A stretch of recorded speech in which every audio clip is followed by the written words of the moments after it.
ગુજરાત ભાજપ પ્રદેશ અધ્યક્ષ સી.આર. પાટીલને કેબિનેટ કક્ષાના મંત્રી બનાવાયા છે, જેને લઈ અને સુરત ખાતે સી.આર. પાટીલના કાર્યાલય પર ઉત્સવનો માહોલ જોવા મળ્યો. મોટી સંખ્યામાં પાટીલના સમર્થકોએ ઢોલ નગારા પર ઝૂમી અને ઉત્સવ મનાવ્યો હતો.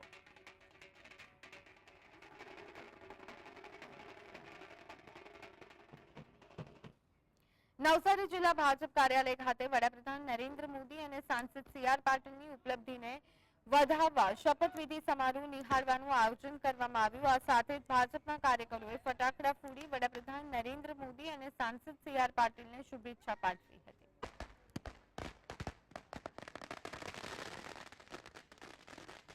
મિત્રો, આ સતત ત્રીજી વાર એટલા માટે કે જ્યારે દેશ આઝાદ થયો ત્યારે આ બીજા વડાપ્રધાન એવા છે, અને તે વખતે તો વિરોધ પક્ષ પણ નહોતો જ્યારે જવાહરલાલ નહેરુ હતા તે વખતે.